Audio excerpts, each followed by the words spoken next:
Good morning class. In our previous video we learned that what does diversity add to our lives. In diversity in India, that India is a diverse country. There are many languages, many types of food and festivals etc. Next we learned that how do we explain diversity. हम अपनी diversity को कैसे explain कर सकते हैं, ठीक है, through their dressing, spray, married, that how we are similar and different to each others. आज हम क्या करेंगे, today we will learn that according which diversity in two states, दो स्टेट्स में कैसे डाइवर्सिटी हुई है, जबकि वो क्या रहते हैं, एक ही कंट्री के अंदर के दो स्टेट्स हैं, एक ही कंट्री के दो स्टेट्स हैं, फिर भी आपस में कैसे वो डिफरेंट हैं. First we will study about the Ladakh. That Ladakh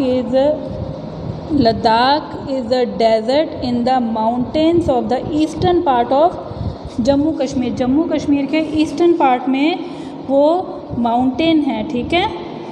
कहाँ पे है, जम्मू के ईस्टर्न पार्ट में माउंटेन है. डेजर्ट है वो, लेकिन डेजर्ट कैसा है, रेत वाला डेजर्ट नहीं है वो. वहाँ पे बहुत ज़्यादा स्नो होती है. क्या होती है वहाँ पे, बहुत ज़्यादा स्नो होती है, ठीक है. नेक्स्ट आता है वहाँ पे एक चीज़ क्या होता है, वो इट इज़ अ मीन्स हम कह सकते हैं it is a cold desert, ठीक है. It is a cold desert. और वहाँ पे एग्रीकल्चर पॉसिबल ही नहीं है, क्योंकि वो टोटली तरफ से it covered with mountains, snow, it covered with snow mountains, वो स्नो माउंटेन से भरा हुआ है. So there is very little agriculture. वहाँ पे क्या है, बहुत कम एग्रीकल्चर है जो पॉसिबल है. वहाँ पे एग्रीकल्चर पॉसिबल नहीं होता. और वो वाटर भी कैसे चाहिए और लेते हैं, for drinking water people depend on melting snow. वो जो होता है पीने वाले पानी के लिए भी किस पे डिपेंड करते हैं, जो स्नो मेल्ट होती है, ठीक है, जो डिपेंड करती है, स्नो मेल्ट होती है, उसके ऊपर वो डिपेंड होते हैं. पीपल हेयर कि वहाँ पे क्या करते हैं, और रेयरिंग मोस्टली क्या करते हैं, वहाँ पे कोई रेनफॉल नहीं होता, ठीक है, चारों तरफ स्नो ही स्नो होती है पूरे साल, इसलिए वहाँ पे कल्टीवेशन भी नहीं होता, उनके पास कोई और अर्निंग सोर्स नहीं होता, ठीक है. और वहाँ पे इसीलिए वो उनका वर्क क्या, ऑक्यूपेशन में क्या रहता है, शीप और गोट की रियरिंग. वो दे रियरिंग शीप्स एंड गोट्स. वो क्या करते हैं, शीप और गोट की रियरिंग करते हैं. वहाँ पे मोस्टली ये लोग क्या रखते हैं, शीप और गोट. कॉमनली वो लोग क्या करते हैं, इससे क्या प्रोड्यूस होता है, वो क्या प्रोड्यूस करते हैं, प्रोड्यूस पश्चिमा वूल. क्या प्रोड्यूस करते हैं, पश्चिमा वूल को वो प्रोड्यूस करते हैं. और ये पश्चिमा वूल जो होती है ये बहुत क्या होती हैं, शॉल्स बनती हैं, इससे कॉस्टली शॉल्स बनती हैं, ठीक है. और इसी को अर्न करके वो क्या करते हैं, मनी को अर्न किया करते हैं. The people in Ladakh carefully collect the wool. वो कलेक्ट करते हैं वूल किससे, of the goats, and sell this to traders और कश्मीर. तो कश्मीर में ट्रेड कर देते हैं, या फिर जो ये शॉल्स हैं आगे जाके जो सेलर्स होते हैं उनको वो सेल कर देते हैं, जिस वजह से उनका अर्निंग बनता है. द पीपल, और यहाँ के लोग अब ईट क्या करते हैं, the people eat meat and milk products like cheese, butter. क्यों, क्योंकि यहाँ पे क्या होते हैं, गॉड्स, काउज और डॉज. डोज क्या होते हैं, डोज होते हैं, यॉक्स होते हैं ना, जो उन्हें क्या कहते हैं, डोज होते हैं. तो यहाँ पे ज़्यादा क्या होते हैं, यही अवेलेबल होते हैं, इसलिए क्या होते हैं, वो लोग ज़्यादा जो फूड खाते हैं वो मिल्क प्रोडक्ट्स ही ज़्यादा यूज़ करते हैं. Ladakh do attract its share of traders who travel from the passes. Ladakh क्या करता है, ट्रैवलर्स को जो वहाँ से निकलते हैं वो उनको भी वो चीज़ें शेयर करते हैं, और वहाँ से ट्रेड भी होता है. और वहाँ से व्हाट इज़ टुडे कॉल्ड, आजकल जो वहाँ से ट्रैवल कर रहे हैं उसके पासेज से कारवांस के थ्रू, वो कौन कहलाते हैं, कहाँ, उसके बॉर्डर पे क्या पड़ता है, तिब्बत पड़ता है. अब तिब्बत पड़ता है तो वहाँ से वो क्या लेते हैं, textiles and species, raw silk and carpets. वो वहाँ से सामान को परचेज करते हैं और आगे उसको सेल कर देते हैं. अब जैसे और बुद्धिज़्म रीच तिब्बत विया लद्दाख. अब यहाँ पे तिब्बत में बुद्धिज़्म कैसे आया, बुद्धिज़्म रीच्ड तिब्बत विया लद्दाख, लद्दाख से ही वहाँ पे बुद्धिज़्म पहुँचा है। Ladakh is also called little Tibet, उसको लिटिल तिब्बत भी कहा जाता है। वहाँ पे क्या होता है, इस्लाम धर्म जो होता है ना वो वहाँ पर इंट्रोड्यूस होता है, ठीक है। 400 बहुत साल 400 साल पहले लगभग 400 ईयर पहले मुस्लिम पॉपुलेशन है, यहाँ पे मुस्लिम पॉपुलेशन हुआ करती थी, इसलिए वहाँ पे Ladakh has a very rich oral tradition of songs और पोएम्स और local versions of Tibetan national epic. जो तिब्बतियन नेशनल एपिक्स हैं केसर सागा, वो भी वहाँ पे मिल परफॉर्म किए जाते हैं, और वहाँ पे मुस्लिम और बुद्धिस्ट ये दोनों ही जो होते हैं वहाँ पे पर्सन्स पाए जाते हैं। मीन्स वहाँ पे ट्रेडिंग उनकी चलती है ना, वहाँ से बुद्धिज़्म भी आते हैं और तिब्बत भी आते हैं, तो इसको ना इसको मिनी तिब्बत भी कहा जाता है। जो हमारा लद्दाख है इसको इसीलिए ये तिब्बत को टच करता है और उसके आसपास ही रहता है, इसलिए इसको मिनी तिब्बत भी कहते हैं। इसको एक नाम इसका मिनी तिब्बत भी है। अब मिनी तिब्बत यहाँ पे क्योंकि तिब्बत के ट्रेडिशंस वगैरह को फॉलो किया जाता है। तिब्बतियन नेशनल एपिक क्या है जो है वो है केसर सागा। अब यहीं हम अगर केरल को लें, नेक्स्ट हमारा जो पार्ट आता है वो क्या है, केरल। अब केरल को ले, केरल अगर वो जो लद्दाख है वो साउदर्न पार्ट पड़ता है, तो केरल कहाँ पड़ता है हमारा, लद्दाख नॉर्दर्न में, नॉर्थ में पड़ता है, तो ये पड़ता है south west corner of the India. अब ये इतना अपोजिट है एक दूसरे के, जो ये है ना केरल, ये सराउंड हुआ हुआ है किस तरफ से, ये दोनों तरफ से ही ना यहाँ पे कल्टीवेशन अच्छा होता है। किस लिए ये सराउंडेड है, किससे, एक तो सी से सराउंडेड है और दूसरी साइड में उसके क्या है, हिल्स हैं, ठीक है। एक तरफ हिल्स हैं, एक तरफ सी है, इट मीन्स वाटर की कोई प्रॉब्लम नहीं है वहाँ पे, तो यहाँ पे कल्टीवेशन बहुत ज़्यादा होता है और एग्रीकल्चर होता है वहाँ पे। जो मेन होते हैं, कौन कौन से स्पीसीज़ हैं वहाँ पे, मेन बहुत सारे स्पीसीज़ वहाँ से आगे से ट्रेडर्स लेके जाते हैं, जैसे पेपर हो गया, क्लोव्स हो गया, कार्डेमन्स हो गया। पेपर क्या होता है, काली मिर्च होती है, जो क्लोव लौंग होते हैं, कार्डेमन्स होते हैं इलायची, are grown on the hills, इन पहाड़ों पे कहाँ क्या लगाई जाती हैं, पेपर वगैरह। It is species that made by the region, ये जो स्पीसीज हैं ये इस रीजन में मोस्टली चला करती हैं, मोस्टली इनसे हुई जाती है। लेकिन अब यहाँ पे है कि यहाँ पे अब कस्टम्स कौन कौन से चलते हैं, तो बेटा यहाँ पे मेनली चलेगा, यहाँ पे क्या होता है, अरब ट्रेडर्स यहाँ पे सबसे पहले होते, जूइश और अरब ट्रेडर्स यहाँ पे सबसे पहले आए थे, ठीक है। अब जो द अपोजल ऑफ क्राइस्ट, जो जूइश थे, अपोजल ऑफ क्राइस्ट कौन थे, सन थॉमस का अपोजल ऑफ क्राइस्ट। अपोजल क्या होता है, जो उनके अपोजल जो होता है वर्ड वो आता है जो क्राइस्ट के शिष्य होते हैं ना, जीसस क्राइस्ट, उनको अपोजल किया जाता है। और ऐसा माना जाता है कि इन्होंने ही यहाँ पे क्रिश्चियंस को इंट्रोड्यूस किया था, क्राइस्ट को इंट्रोड्यूस किया था, इनको क्राइस्ट का एक शिष्य कहा जाता है, ठीक है। नेक्स्ट है, और वो ये यहाँ पे ये बिलीव किया जाता है कि लगभग 2000 ईयर्स अगो ये यहाँ पे क्रिश्चियनिटी को इंडिया के अंदर लेके आए थे। नेक्स्ट है इब्न बतूना, अ ट्रैवलर, एक ट्रैवलर थे इब्न बतूना, ठीक है। उन्होंने क्या किया था, उन्होंने एक ट्रैवलॉजी लिखी थी, ठीक है। उस ट्रैवलॉजी में उन्होंने क्या लिखा था, वो एक जो ट्रैवलॉजी लिखी थी इब्न बतूना ने, उसके अंदर ना उन्होंने लिखा था विच मुस्लिम्स के बारे में, ठीक है, विच describe the lives of Muslims. उनमें उन्होंने मुस्लिम्स के बारे में लिखा था, जिसमें उन्होंने बताया था कि ये जो कम्युनिटी है ये बहुत हाईली रिस्पेक्टेड कम्युनिटी है, बहुत इसकी रिस्पेक्ट की जाती है। The Portuguese discovered the sea route, अब पोर्तुगीज़ थे ना, उन्होंने सी रूट के थ्रू ही जो था यहाँ से ही जो इंडिया को इन्वेंट करने आए थे, Portuguese discovered the sea route to India, से यूरोप के सी रूट को पोर्तुगीज़ ने यहीं से इन्वेंट किया था। व्हेन वास्को डी गामा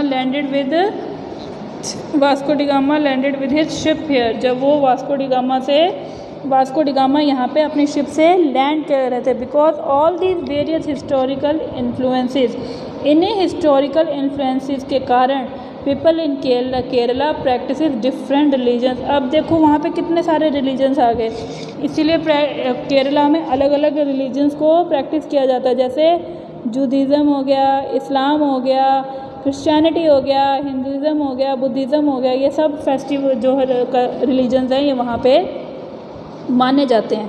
अब नेक्स्ट चीज़ क्या आती है, द फिशिंग नेस्ट। जो फिशिंग नेट वहाँ पे यूज़ होता था, वहाँ पे आसपास समुद्र था तो इसलिए वहाँ पे फिशिंग भी यूज़ हुआ करती थी, ठीक है। जो फिशिंग नेट यूज़ हुआ करता था तो वहाँ पे वो कहाँ का होता था, exactly like the Chinese fishing nets. वो लगभग चाइनीज़ फिशिंग नेट की तरह होते थे, जिसको क्या कहा जाता था, चीना वाला। उसको क्या कहते थे, चीना वाला। और जो उनके यूटेंसिल्स थे हम उसे कहते थे चीना पत्ती, जैसे हम कहते हैं ना चीनी बर्तन, उस हिसाब से कहते थे हम चीना चत्ती, ठीक है। तो उनका जो वहाँ पे सी होने के कारण उनका और माउंटेन्स होने के कारण उनका जो मेन ऑक्यूपेशन था वो क्या हो गया था, एक तो था फिशिंग, ठीक है, और एक था एग्रीकल्चर, ठीक है। एक था उनका फिशिंग और एक था एग्रीकल्चर, ठीक। उसके बाद क्या था, अब इनको majority of the people here eat rice. यहाँ पे ज़्यादा क्या वो ईट करते थे, राइस और fish and vegetables.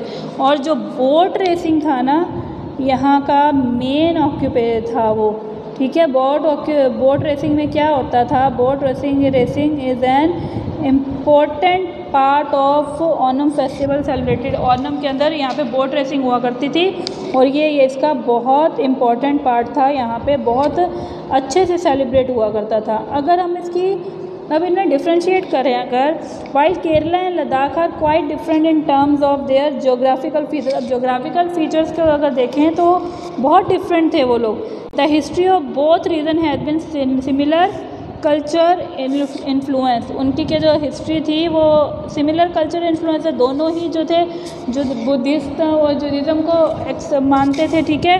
Both region was influenced by Chinese and Arab, ठीक है। वो चाइना और अरब ट्रेडर से दोनों ही बने हुए थे, ठीक है। वहाँ पे दोनों में क्या होता था, चाइनीज़ और अरब ट्रेडिशन को माना जाता था। It was the geography of Kerala which allowed for the cultivation of species. ये अब जो थी ना उनकी जोग्राफिकल थी, जिस वजह से वहाँ पे कल्टीवेशन पॉसिबल थी। और लद्दाख की लोकेशन ऐसी थी कि वहाँ पे कल्टीवेशन पॉसिबल नहीं होती थी। Its wool and drew traders to this region. Thus history of geography and geography are often tied in the cultural life of a region. और तभी कह सकते हैं कि जोग्राफिकल लाइफ जो है इनके ऊपर हमारा जो रीज़न है वो बहुत ज़्यादा डिपेंड करता है। The influence of diverse cultures is merely a thing of the past. Our present lives are all about moving from place to place for other. With each move our cultural traditions and ways of slowly become a part of the new place are in. अब obvious ही बात है, अगर हम कहीं पे जाते हैं तो वहाँ का एटमॉस्फेयर उनके जियोग्राफिकल एटमॉस्फेयर पे डिपेंड करता है, ठीक है। और उसका जो पास्ट होएगा, उसका जो कल्चर होएगा उस पर डिपेंड करेगा। वहीं से वैसे ही उनकी diverse similarly in our neighbourhoods we live close to people from several. अब हम आसपास ही देखें, अलग अलग कम्युनिटीज़ के लोगों के साथ हम लोग रहते हैं, जिनके ट्रेडिशन और सब क्या होते हैं, सारे अलग होते हैं, ठीक है। लेकिन फिर भी हम लोग काफ़ी आपस में सिमिलर होते हैं और साथ में इकट्ठे होकर रहते हैं। अब नेक्स्ट आता है हमारा टॉपिक, क्या है नेक्स्ट टॉपिक हमारा, अगर लें क्या आता है हमारा, यूनिटी इन डाइवर्सिटी। अब डाइवर्सिटी होते हुए यूनिटी कैसे है, मेन चीज़ ये चीज़ आ जाती है ना। तो हम करें, India is a diversity has always been recognised as a source of its. India में अगर डाइवर्सिटी है भी ना तो वो किससे मानी जाती है, हमारी स्ट्रेंथ मानी जाती है। अगर ब्रिटिश रूल का, जैसे आप लोगों को पता है, when British ruled in India, जब उन्होंने इंडिया में रूल किया था, women and man from different culture, women और मैन अलग अलग कल्चर के जो थे, ठीक है, अलग अलग कल्चर था, अलग अलग रिलीजियस था, उनका रिलीजियस था, रीज़न उनका अलग अलग था, उनके बैकग्राउंड अलग थे, लेकिन केम टुगेदर अपोज देम, उनके अगेंस्ट फाइट करने के लिए वो क्या हो गए थे, सब इकट्ठे हो गए थे। India's freedom movement had thousands of people of different backgrounds in it. जो इंडिया के बैकग्राउंड अलग अलग जब फाइट फ्रीडम फाइटर्स ने जो फाइट्स करी थी सभी क्या करते थे, अलग अलग बैकग्राउंड से बिलोंग करते थे। They work together to decide joint action. अब उन्होंने सोचा कि इकट्ठे काम करेंगे तभी हम ब्रिटिश को यहाँ से निकाल सकते हैं। They found different ways to oppose the British. उन्होंने अलग अलग तरीके की टेक्निक्स अपनाई, किस लिए, उनको उनसे फाइट करने के लिए, ठीक है। अब उनको निकालना इतना आसान तो था नहीं। फिर थॉट दे को divide Indian because they were so different and they continue rule them, but the people showed how they could be different and yet be in order, कि वो अलग होते हुए भी कितने ज़्यादा एक हैं। उन्होंने उनको ये चीज़ दिखा दी थी, ठीक है। अगर हम यही फिर उन्होंने इसी सबको एक करने के लिए ही एक सोने का don't forget the days of blood, उन खून के दिनों के मत मेरे दोस्त, उन दिनों के तुम मत याद करो सर। ये एक उन्होंने सॉन्ग बनाया था। किन के लिए ये सॉन्ग बनाया गया था? ये सॉन्ग बनाया था उन ब्रेव फाइटर्स के लिए, उन ब्रेव फाइटर्स के लिए जिन्होंने हमारे लिए फ़ाइट्स लड़ी थी और हमें फ्रीडम दिलाई थी। दिस सॉन्ग संग आफ्टर द जलियांवाला, ये जलियांवाला बाग के बाद ये जी अमृतसर में ये चीज़ जब जनरल थे वहाँ पे open fire on a large group of unarmoured peaceful people killing them. ये जब जलियांवाला बाग का कांड हुआ था उस टाइम ये सॉन्ग आया गया था, जिसमें बहुत से man and women, Hindu, Sikhs, Muslims and poor gathered सब इकट्ठे होकर उसके ब्रिटिश उसके अगेंस्ट प्रोटेस्ट किया था। This song was composed and संग टू ऑनर, उन्हीं की मेमोरी के लिए ये संग किया गया था सॉन्ग की, हाँ उनको प्रोत्साहन देने के लिए कि हाँ हम सब एक हैं।